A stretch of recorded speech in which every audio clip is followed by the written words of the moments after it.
أعوذ بالله من الشيطان الرجيم بسم الله الرحمن الرحيم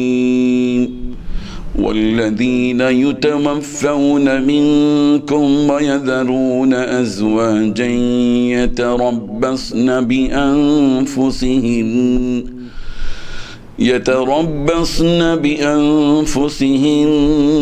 4 أشهر وعشرا فإذا بلغن أجلهن فلا جناح عليكم فيما فعلن في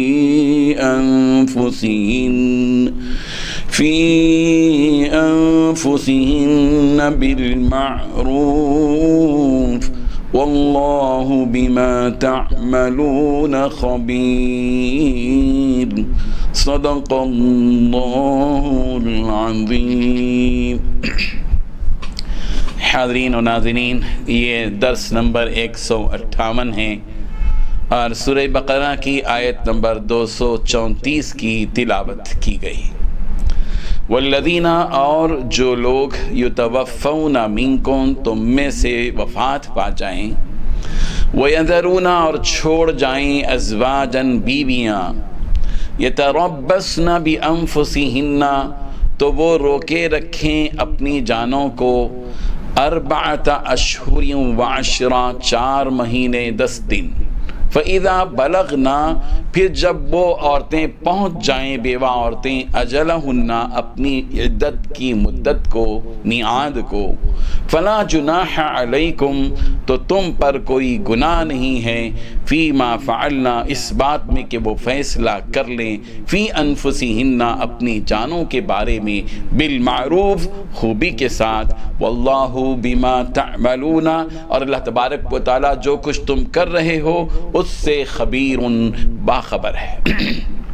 ترجمہ دیکھیے، اور تم میں سے جو لوگ وفات پا جائیں اور بیویاں چھوڑ جائیں، تو یہ بیویاں اپنی جانوں کو روکے رکھیں 4 مہینے 10 دن، پھر جب وہ پہنچ جائیں اپنی میعاد کو، تو تم پر کوئی گناہ نہیں اس بات میں کہ وہ عورتیں اپنی جانوں کے بارے میں خوبی کے ساتھ کوئی فیصلہ کر لیں، اور جو کچھ تم کرتے ہو اللہ اس کی خبر رکھنے والا ہے۔ برادران اسلام، اللہ تبارک و تعالیٰ نے اس آیت میں 2 باتیں بتائی ہیں۔ سب سے پہلی بات اللہ تبارک و تعالیٰ نے جو بتائی وہ بیوہ کی عدت سے متعلق ہے کہ جب کسی عورت کا شوہر انتقال کر جائے تو ایسی صورت میں وہ عورت، وہ بیوہ عورت، انتقال کے فوری بعد دوسرے کسی شخص سے نکاح نہیں کر سکتی۔ یہ قانون ہے، قدرت کا قانون ہے، آفاقی حکم ہے۔ قرآن مجید یہ کہتا ہے کہ فوراً نکاح نہیں کرے گی، بلکہ اس پر لازم ہے کہ وہ 4 مہینے 10 دن تک اپنے آپ کو دوسرے نکاح سے روکے رکھے۔ اور عدت کی جو یہ مدت ہے، اس میں عورت عدت کے دوران اپنے شوہر کے انتقال کی وجہ سے سوگ میں رہے۔ سوگ کا مطلب یہ ہے اس کی صورت ہے کہ خوشبو ہے، مہندی ہے وغیرہ نہ لگائے اور بن ٹھن کر نہ رہے۔ یہ 4 مہینے 10 دن اس کے لیے ہیں جس کو حمل نہ ہو، جس عورت کو اپنے سابقہ جس شوہر انتقال ہوا اس سے کوئی حمل نہ ہو۔ اگر حمل ہے تو پھر تو وضع حمل تک ہے، اگر اسقاط ہو گیا خود سے یا یہ کہ بچہ پیدا ہو گیا اس وقت تک وہ کسی اور سے نکاح نہیں کرے گی، جس کا حکم سورہ طلاق میں موجود ہے، وہاں بھی آپ اس کی اور مزید تفصیل سنیں گے۔ دوسری بات جو بتلائی گئی ہے وہ یہ ہے کہ جب عدت گزر جائے تو اب اس بیوہ عورت کو اختیار ہے کہ خوبی کے ساتھ شرعی قواعد کے مطابق جس سے چاہے وہ نکاح کر لے۔ ایسی صورت میں اس کے رشتہ داروں کو رکاوٹ بننے کی ضرورت نہیں۔ عموماً عورت کے سسرالی رشتہ دار منع کرتے ہیں، ٹوکتے ہیں، تانے دیتے ہیں، کیا ضرورت ہے، اتنے بچے رکھ لے کہ اس کو شادی کرنے کی کیا ضرورت ہے، فلاں ہے، تانے دیے جاتے ہیں، رکاوٹ بنتے ہیں۔ بعض مرتبہ عورت کے بھائی، باپ وغیرہ بھی رکاوٹ بنتے ہیں، لوگ تانا دیتے ہیں، اڑوس پڑوس کے لوگ مختلف قسم کی 1000 باتیں کرتے ہیں۔ اس کی کوئی اجازت نہیں ہے، یہ عورت کا اپنا حق ہے کہ 4 مہینے 10 دن گزرنے کے بعد وہ اپنی زندگی کے بارے میں خود فیصلہ کرے گی۔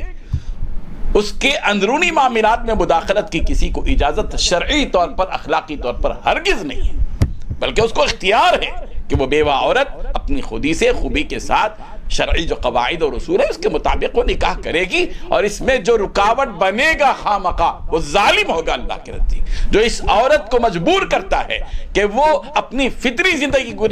گزارنے سے اس کو مجبور کرتا ہے، محروم کرتا ہے۔